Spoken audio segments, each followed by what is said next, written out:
आ गए आप। आज हम बात करेंगे संघ की कार्यपालिका के बारे में।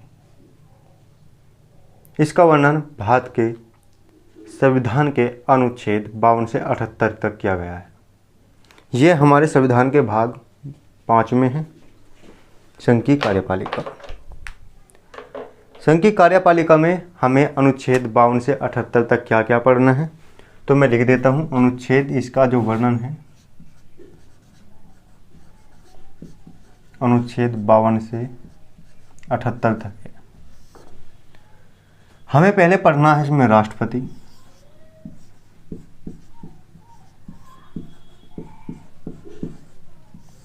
फिर पढ़ना है उपराष्ट्रपति,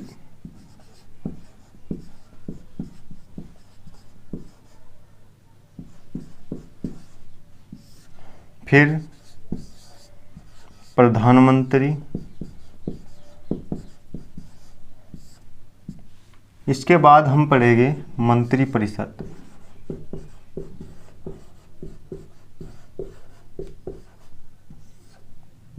इसके बाद लास्ट में महान्यायवादी।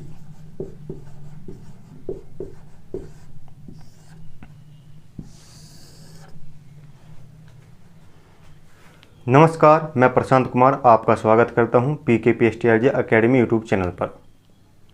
यदि आप इस चैनल पर नए हो तो आप इस चैनल को सब्सक्राइब कर दीजिए। वीडियो आपको अच्छे लगे तो लाइक कर दीजिए, और यदि वीडियो में आपको कोई भी पार्ट समझ में नहीं आया तो आप कमेंट में लिखकर उन्हें बता दीजिए।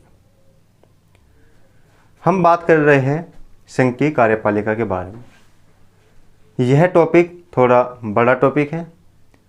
यह टॉपिक लगभग कई दिनों तक आपको वीडियो के रूप में मिलता रहेगा।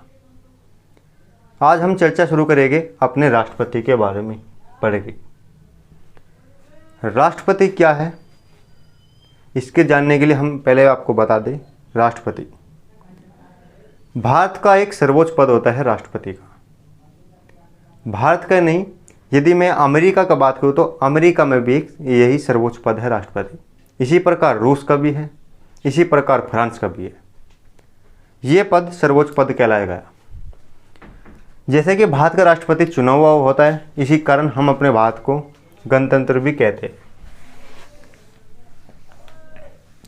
क्या आप बता सकते हो कमेंट में लिखकर कि भारत का प्रथम राष्ट्रपति का नाम क्या था और उनका निर्वाचन कब हुआ था?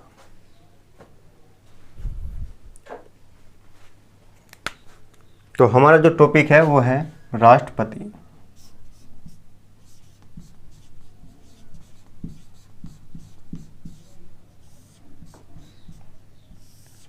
राष्ट्रपति 2 से 3 पार्ट में आएगा, तो आज हम इसके बारे में पढ़ेंगे। राष्ट्रपति का पहला पढ़ेंगे हम इसका संविधान में वर्णन कहाँ है। संविधान में वर्णन। दूसरा पढ़ेंगे राष्ट्रपति बनने की योग्यताएं, इसकी योग्यताएं पढ़ेंगे। इसके बाद हम तीसरे नंबर पर जो आज पढ़ेंगे इसका निर्वाचक मंडल। निर्वाचक मंडल हम ये बारी बारी पढ़ेंगे। कुछ फैक्ट हो गए, आपको फैक्ट भी मैं आपको बता दूंगा, जैसे कि योग्यताओं में कुछ फैक्ट है। तो चलिए शुरू करते हैं।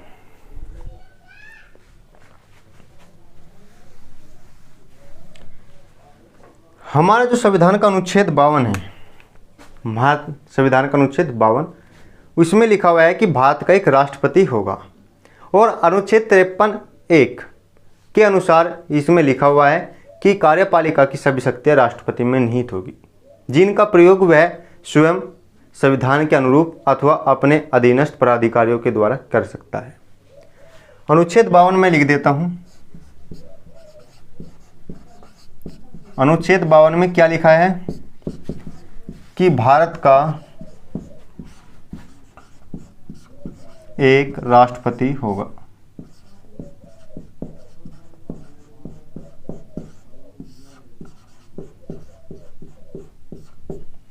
भारत का एक राष्ट्रपति होगा। अनुच्छेद 53(1) में लिखा है कि कार्यपालिका की समस्त शक्तियां कार्यपालिका की समस्त शक्तियां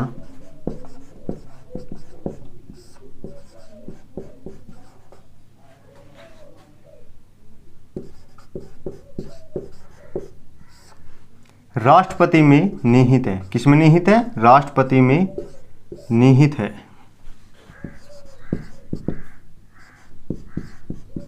निहित है और उनका उपयोग स्वयं संविधान के अनुरूप अथवा अपने अधीनस्थ प्राधिकारियों द्वारा कर सकता है। ये सब अनुच्छेद 53A में लिखा हुआ है। ये था राष्ट्रपति के वर्णन कि संविधान में कहाँ कहाँ इसका राष्ट्रपति का वर्णन है। दूसरा, अब हम बात करेंगे राष्ट्रपति की योग्यताएं। कौन व्यक्ति राष्ट्रपति का चुनाव लड़ सकता है, उसकी योग्यताएं क्या होनी चाहिए, इसके बारे में हम आप डिटेल से कुछ बात करेंगे। देखिए, भारत का सर्वोच्च पद होने के नाते राष्ट्रपति किसी विदेशी आदमी को तो नहीं बना सकते। इसलिए राष्ट्रपति बनने के लिए कम से कम 3 शर्तों का पूर्ण ध्यान रखा गया। पहली शर्त रखी गई, राष्ट्रपति को बनने के लिए जो राष्ट्रपति जो चुनाव लड़ेगा वो कैंडिडेट कौन कौन सी अपनी 3 योग्यताएं रखता हो। पहली योग्यता है कि उसके पास भारत की नागरिकता हो। मैं आप नागरिकता के बारे में थोड़े बता दूं। ऐसे नहीं है कि कोई अमेरिका का व्यक्ति आ गया भारत, यदि उसके पास भारत की नागरिकता है तो वह भी उसी दशा में योग्य है राष्ट्रपति चुनाव लड़ने के लिए जैसे कि हम भारतीय। संविधान में कहीं भी यह वर्णन नहीं है कि केवल भारत या मूल भारत के ही जो व्यक्ति है या नागरिक है अपना राष्ट्रपति का चुनाव लड़ सकते हैं। दूसरी और बात बता दूं, जो दूसरी योग्यता है वह है उम्र को लेकर। राष्ट्रपति क्योंकि एक बहुत बड़ा पद है तो वहाँ लगभग एक समझदार आदमी होना चाहिए, एक जो अपना आप में परिपक्वता मतलब कि प्राप्त कर चुका हो। इसके लिए संविधान में इनकी उम्र 35 वर्ष निर्धारित की गई है। यानी कि दूसरी शर्त की बात करूँ तो संविधान के अनुसार राष्ट्रपति पद के लिए वह योग्य होगा जो न्यूनतम 35 वर्ष की आयु प्राप्त कर चुका हो। तीसरी, राष्ट्रपति पद के लिए तीसरी जो योग्यता है वह है लोकसभा का सदस्य होना चाहिए। ये तो थी संविधान की 3। लेकिन राष्ट्रपति और उपराष्ट्रपति निर्वाचन अधिनियम 1952, इसमें राष्ट्रपति पद जो चुनने के लिए जो कैंडिडेट होगा उनको क्या कौन कौन सी बात याद रखनी होगी, बातों का पालन करना होगा, उसके बारे में देखते हैं। तो मैं आपको बता दूं, राष्ट्रपति एवं उपराष्ट्रपति अधिनियम 1952 में पहले प्रावधान था कि यदि किसी व्यक्ति को राष्ट्रपति का चुनाव लड़ना है तो उसको मात्र 10 प्रस्तावक और 10 अनुमोदक की आवश्यकता होती थी, जहां उनकी जमानत राशि 2500 रुपये थी। लेकिन उस दौरान 10 प्रस्तावक और 10 अनुमोदक लगभग कोई भी कर सकता था। तो सन 1997 में राष्ट्रपति पद की गरिमा को बनाए रखने के लिए और राष्ट्रपति पद की गंभीरता को देखते हुए अनुमोदक और प्रस्तावकों की संख्या बढ़ा दी गई। अब 1997 से अनुमोदक और प्रस्तावकों की संख्या 50 कर दी गई, जिसमें 50 प्रस्तावक है और 50 अनुमोदक है। वहीं इसके साथ साथ थोड़ा सा एक और काम किया गया जमानत राशि पर, जहां 1997 से पहले जमानत राशि 2500 रुपये हुआ करती थी, अब उसको 2500 से बढ़ाकर 15,000 रुपये कर दिया गया। इसका एक बेनिफिट ये हुआ कि वे कैंडिडेट नहीं उठ पाए जो राष्ट्रपति पद के लिए अपना गंभीरता से नहीं थे। राष्ट्रपति पद की योग्यताएं ये हम पढ़ रहे हैं, तो मैं लिख देता हूं कुछ योग्यताएं।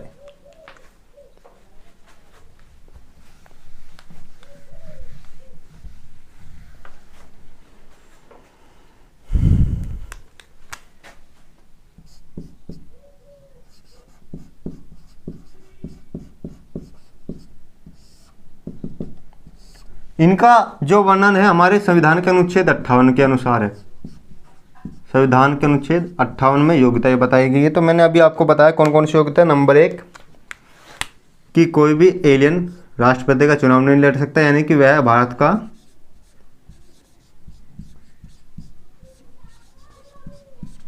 राष्ट्रपति तो चुनाव लड़ना ही है ना, नागरिक होना चाहिए।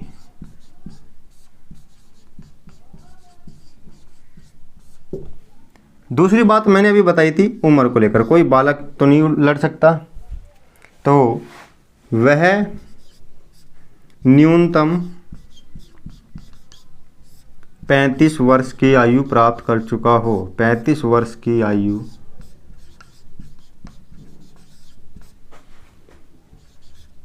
प्राप्त कर चुका हो। इसके साथ तीसरी योग्यता मैंने आपको बताई थी कि ऐरा गैरा तो कोई नहीं लड़ सकता, वह लोकसभा सदस्य बनने की योग्यता रखता हो। इसमें लिखा है बनने की योग्यता रखता हो, ना कि लोकसभा का सदस्य हो। देखो, बनने की योग्यता रखना और लोकसभा का सदस्य होना अलग अलग बात है, क्योंकि राष्ट्रपति पद के लिए एक लाभ का पद निर्धारित किया गया है। यदि लाभ के पद के अधीन कोई व्यक्ति राष्ट्रपति के पद का चुनाव के लिए उठता है या नहीं लड़ता है, तो वह अयोग्य घोषित कर दिया जाएगा। लाभ का पद, अब मैं टॉपिक बता रहा हूँ थोड़ा सा। लाभ का पद, आखिर लाभ का पद शब्द जब यूज ही कर लिया तो आखिर लाभ का पद क्या है। अभी मैंने बताया कि यदि कोई व्यक्ति लाभ के पद पर है तो राष्ट्रपति का चुनाव नहीं लड़ सकता। आखिर क्यों लाभ का पद? देखो, संविधान में कहीं भी नहीं लिखा हुआ है कि लाभ के पद में कौन कौन से पद सम्मिलित हैं, लेकिन समय के अनुसार इसकी व्याख्या सुप्रीम कोर्ट कर देता है, क्योंकि हमारा ही सुप्रीम कोर्ट संविधान की अच्छी तरह से व्याख्या करता है। अब लाभ के पद में कौन कौन से पद होंगे, इसके बारे में सुप्रीम कोर्ट ने एक अच्छी खासी लिस्ट बनाई है, जिसमें से मैं आपको कुछ लिखकर बता रहा हूँ। तो लाभ के पद में देखो, हमारे राष्ट्रपति का पद लाभ का पद नहीं होगा, उपराष्ट्रपति का पद भी लाभ का पद नहीं होगा, दो ये हो गए। तीसरा, मंत्री परिषद का पद लाभ का पद नहीं होगा। और जो राज्य के जो मंत्रियां हैं, जो राज्यों के जो मंत्री हैं, इनके पद भी लाभ के पद में नहीं गिने जाएंगे। और संघ के जो मंत्री हैं, इनके ही पद लाभ के पद नहीं होंगे। बाकी इनको छोड़कर सभी पद लाभ के पद हैं। ये बात थी योग्यताओं के बारे में।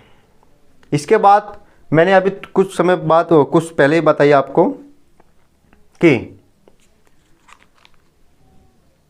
भारत के जो राष्ट्रपति का जो निर्वाचन है उसके लिए 50 प्रस्तावक और 50 अनुमोदक होने चाहिए। मैं ये बात लिख देता हूँ। इसके अतिरिक्त यदि मैं नोट पॉइंट बना के लिखूँ नोट, तो लिखिए, मैं बोल रहा हूँ, बोल नहीं रहा, लिख देता हूँ। सन 1997 से पहले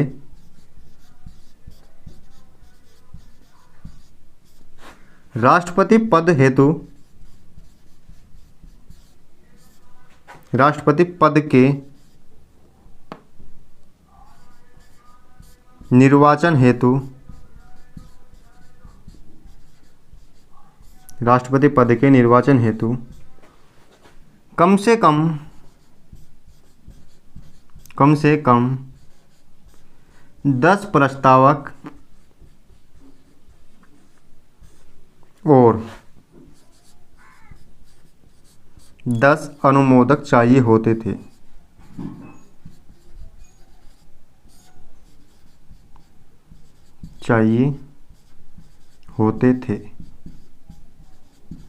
लेकिन सन 1997 के बाद इनकी संख्या 50-50 कर दी गई, 50-50 कर दी गई। अभी मैंने बताया कौन सा अधिनियम था जिनके द्वारा ये बदलाव किया गया? उस अधिनियम का नाम था, मैं लिख देता हूं, अधिनियम राष्ट्रपति एवं उपराष्ट्रपति निर्वाचन अधिनियम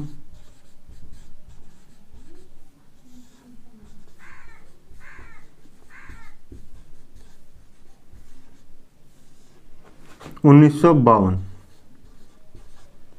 इसमें फेरबदल किया गया। इसके साथ दूसरी जमानत राशि के बारे में बताइए। नोट पॉइंट 2 लिख देता हूँ। जमानत राशि को 2500 से बढ़ाकर कितनी कर दी गई, बता सकते हो? 15,000 रुपये कर दी गई।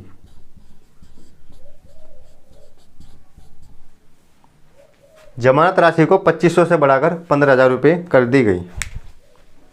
ये थी बात इसकी। अब बात करते हैं राष्ट्रपति के। राष्ट्रपति मुद्दे पर दोबारा फिर आते हैं। चूंकि देखो, अमेरिका का राष्ट्रपति लगभग कितने बार चुनाव लड़ सकता है? कितने हैं ये? 2। अधिकतम एक व्यक्ति अमेरिका में राष्ट्रपति का केवल 2 बार ही चुनाव लड़ सकता है। लड़ने से मतलब राष्ट्रपति बन सकता है। लेकिन भारत में कोई राष्ट्रपति कितनी बार चुनाव लड़ेगा, इसका संविधान में कोई भी वर्णन नहीं है। बस संविधान का अनुच्छेद 57 ये कहता है कि कोई भी व्यक्ति राष्ट्रपति पद के लिए पुनर्निर्वाचन हेतु योग्य है। यदि मैं अनुच्छेद 57 की बात करूं तो योग्यता ये चल रही है ना, उतार लीजिए।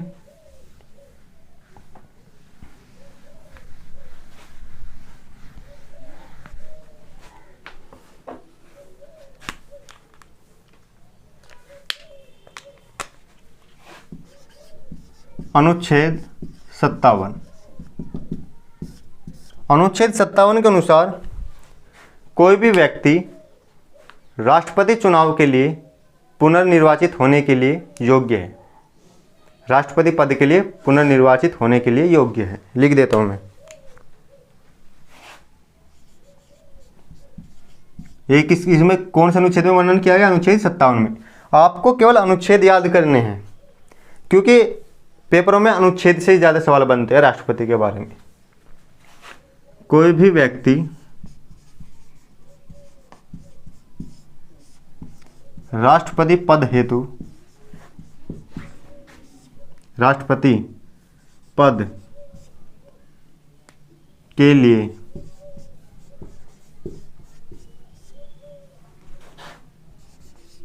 पुनर्निर्वाचित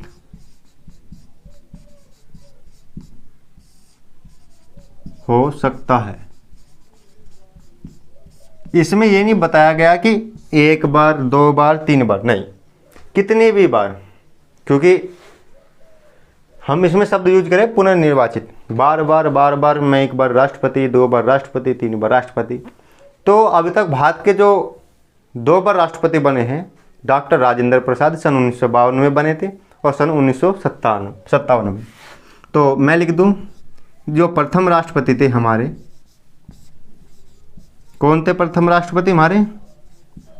बता सकते हो? अभी बताया था मैंने भाई साहब, याद कर ले करो। डॉक्टर राजेंद्र प्रसाद है। ये क्या बार लड़े थे चुनाव? देखो, ये 2 बार राष्ट्रपति बने, सन 1952 में और सन 1957 में। क्या आप वर्तमान के राष्ट्रपति का नाम जानते हो? पता होगा? यदि पता होगा तो आप हमको कमेंट बॉक्स में लिख के बताइए, कमेंट करिए वर्तमान राष्ट्रपति का नाम क्या है। ये थी राष्ट्रपति की योग्यताओं के बारे में। अब बात करते हैं, चलो जी, राष्ट्रपति की योग्यता हमने देख लिया। अब बात करते हैं कि राष्ट्रपति का चुनाव कौन करेगा। हम करेंगे कि आप करेंगे, या फिर हमारे सांसद और एमएलए करेंगे? इसी को देखते हैं। अब अगली हेडिंग हम लिखते हैं राष्ट्रपति का निर्वाचक मंडल। आप ये सब लिख लीजिएगा अपनी कॉपी में।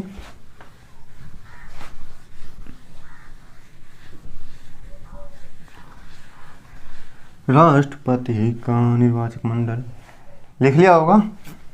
चलो तो देखते हैं राष्ट्रपति के निर्वाचक मंडल के बारे में। देखिए,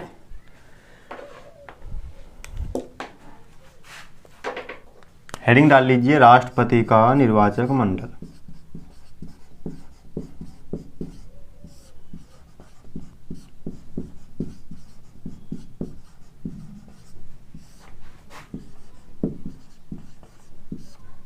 मैं एक जरूरी सूचना देना चाहूंगा पहले इसको पढ़ाने के लिए। आप एक कॉपी पेंसिल लेकर बैठा करो। जो मैं बोर्ड पर लिखा रहा हूँ लिख लीजिए, क्योंकि मैं ज़्यादातर बोलने से समझता हूँ बोर्ड पर लिखना अच्छा है। मैं जो बोर्ड पर लिख रहा हूँ आप उसको लिख लीजिए। बाकी मैं आपको टेलीग्राम के थ्रू अपने हाथ से लिखे हुए नोट्स आपको प्रोवाइड करा दूँगा। उस नोट्स की क्या खासियत होगी, क्योंकि कुछ टॉपिक यदि मेरे से छूट जाए तो आपको नोट्स में मिल जाएगा, और जो मैंने यहीं पढ़ा है वो आपको कराया भी मिल जाएगा। क्योंकि ये जो बैच है यूपीएससी, स्टेट पीसीएस और एसएससी सीजीएल के लिए बहुत ही महत्वपूर्ण है। आप यहाँ से अपने कंसेप्ट क्लियर कर सकते हैं। तभी तो हमने इस बैच का नाम क्लियर द कंसेप्ट रखा है, क्लियर द कंसेप्ट। तो आप इसको नोट्स को यदि आप बोर्ड से बना लीजिए। यदि थोड़े से आलसी किस्म के पुरानी हो तो आप डिस्क्रिप्शन में लिंक है, टेलीग्राम ज्वाइन कीजिए ग्रुप को। उसका नाम है PKPSTRG अकेडमी। वहाँ जाके आपको केवल क्लास का नाम डालना है, कौन सी क्लास नंबर 3 है, 4 है, 5 है, आपको ये लिखना है। टॉपिक देखना राष्ट्रपति का है, बाकी आप जाके डाउनलोड कर लीजिएगा। ये आलसी पुरानों के लिए है। बाकी मैं आपको बोल रहा हूँ, बोर्ड पर लिखा रहा हूँ, आप लिख सकते हैं। ठीक है, अब बात करते हैं राष्ट्रपति के निर्वाचक मंडल के बारे में। आखिर राष्ट्रपति को वोट कौन दे सकता है? अभी मैंने आपको बताया, आप नहीं दे सकते, हम नहीं दे सकते। कौन दे सकता है? सांसद, विधायक। क्योंकि राष्ट्रपति का निर्वाचन हम अप्रत्यक्ष रूप से करते हैं।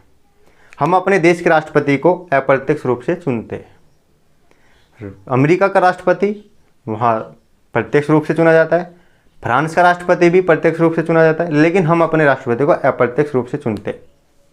इसका भी कारण है, क्योंकि राष्ट्रपति हमारी कार्यपालिका का केवल नाम मात्र का प्रधान है। वास्तविक प्रधान हमारे प्रधानमंत्री जी है। तो क्योंकि यदि हम सत्ता के शीर्ष पर बात करें, राष्ट्रपति और प्रधानमंत्री यदि दोनों ही निर्वाचित होकर जाएंगे प्रत्यक्ष जनता के रूप में, तो सत्ता के शीर्ष पर कहीं ना कहीं आपस में कुछ लड़ाई झगड़ा होगा, जिसे कहते हैं सत्ता के शीर्ष पर होना एक नुकसानदेह होगा। इसीलिए हमने प्रधानमंत्री को एक प्रत्यक्ष चुनाव के लिए और जबकि राष्ट्रपति के लिए एक हमने अप्रत्यक्ष चुनाव के लिए व्यवस्था की है। राष्ट्रपति का जो निर्वाचक मंडल है उसमें कौन कौन सदस्य शामिल होंगे मैं आपको बता दूं। राष्ट्रपति के निर्वाचक मंडल में देखो, सदन यानी कि संसद यानी कि लोकसभा और राज्यसभा, इनके दोनों के निर्वाचित सदस्य, शब्द को नोट करें, निर्वाचित सदस्य। निर्वाचित का मतलब चुने हुए, ना कि मनोनीत सदस्य। यहाँ मनोनीत सदस्यों का कोई भी काम नहीं है। चलो जी दूर हटो मनोनीत वाले। इसी प्रकार राज्य विधानसभा के केवल वे सदस्य जो निर्वाचित हैं। अब आप समझ रहे हैं कि मैंने संघ के लिए संसद का यूज किया, लेकिन राज्य के लिए मैंने विधानसभा का यूज किया। आखिर क्यों? देखिए, हमारी जो विधानसभा है इसी में ज़्यादातर सदस्य निर्वाचित होकर जाते हैं, जबकि विधान परिषद में सदस्य मनोनीत भी होते हैं। अब चूंकि हमारे लगभग सभी राज्यों में विधान परिषद नहीं है, इसी को देखते हुए हमने इसको कैंसिल कर दिया। नहीं, विधान परिषद जब तक पूरे भारत में नहीं लागू होती तब तक हम इसके सदस्यों का निर्वाचन हेतु यूज नहीं करेंगे। ये बात ही नहीं की। अब बात आती है आखिर निर्वाचित सदस्य ही क्यों? देखो, चूँकि निर्वाचित सदस्यों को हम अपनी प्रत्यक्ष वोट से जिताते हैं, हम चुनते हैं उनको अपनी प्रत्यक्ष वोट से। अब वे ही, क्योंकि हमारे ही प्रतिनिधि हैं और हमारे ही प्रतिनिधि हमारे द्वारा राष्ट्रपति का चुनाव करेंगे, और जो कि इसके विपरीत है मनोनीत सदस्य के। मनोनीत सदस्य क्या होते हैं? राष्ट्रपति ही मनोनीत करता है उनको। आपसे एक क्वेश्चन है कि राष्ट्रपति राज्यसभा में कितने सदस्य मनोनीत करता है? आप इसको कमेंट में लिख के बताइए। एक कहावत है कि अंधा चला बाटन बार बार अपने को ही दे। इसका मतलब यदि राष्ट्रपति के जो निर्वाचक मंडल में मनोनीत सदस्य को भी वोट देने का अधिकार हो, तो फिर चूँकि राष्ट्रपति ही उनको मनोनीत करता है, तो फिर मनोनीत सदस्य ही राष्ट्रपति को चुनाव में जिताने में पूरी मेहनत करेंगे। समझ रहे हो? इसलिए इस स्थिति को हटाने के लिए मनोनीत सदस्यों को हमने हटा दिया कि भाई साहब तुम अलग बैठो, थारा काम कुछ नहीं, केवल तुम और काम में ध्यान दो, राष्ट्रपति के मामले में टांग ना अड़ाओ। तो राष्ट्रपति का जो निर्वाचक मंडल है, इसमें 2 तरीके के सदस्य है। नंबर 1, पहला सदस्य होगा हमारा, मैं लिख देता हूँ, संसद के दोनों सदनों के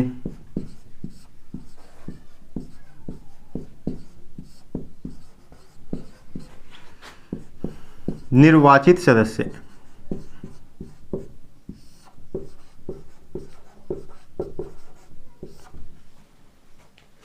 ठीक है। दूसरा, राज्य विधानमंडल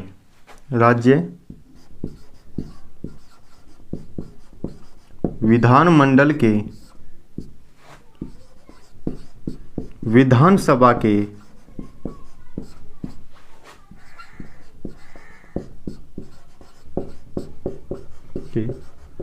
निर्वाचित सदस्य केवल इनके निर्वाचित सदस्य ही वोट देने का अधिकार रखते हैं। अब बात आई केंद्र शासित प्रदेश वालों का क्या होगा? क्या होगा दिल्ली तेरा, क्या होगा पुडुचेरी तेरा?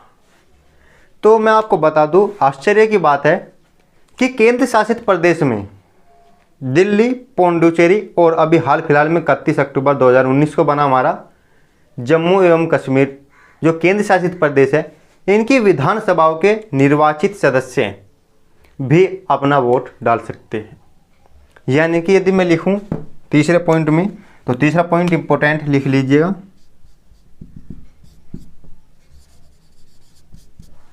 दिल्ली, पुडुचेरी एवं और जम्मू एवं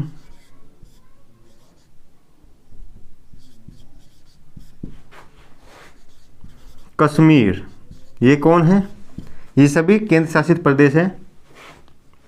दिल्ली, पुडुचेरी और जम्मू एवं कश्मीर की विधानसभा, point noted to be milord, विधानसभा के सदस्य भी अपना मतदान कर सकते। कौन से सदस्य? निर्वाचित सदस्य।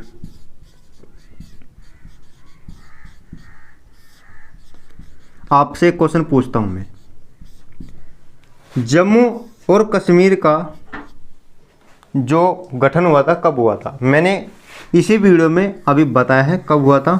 अब देखते हैं आपकी सतर्कता कितनी है, कमेंट में लिख के बताइएगा। और तीसरी बात लिख लीजिए नोट करके कि राष्ट्रपति के निर्वाचन मंडल में, राष्ट्रपति के निर्वाचक मंडल में संसद एवं राज्य तथा केंद्र शासित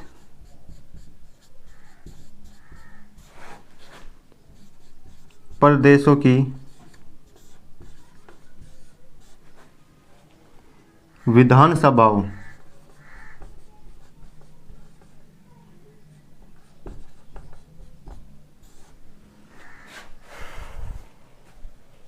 राष्ट्रपति निर्वाचन मंडल में संसद एवं राज्य तथा केंद्र शासित प्रदेश की विधानसभाओं के मनोनीत सदस्य शामिल नहीं है।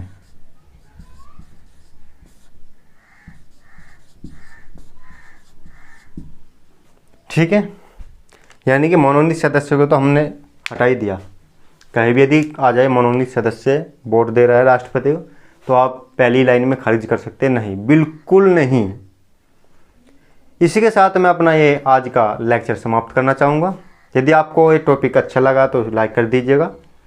यदि इसमें कुछ मेरे में समझाने कुछ प्रयास गलत रह गया है तो मुझे माफ़ कर दीजिएगा।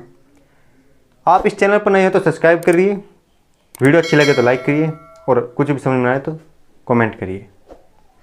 इसका अगला पार्ट हम कल डालेंगे। फिलहाल आप इसे लिख लीजिएगा।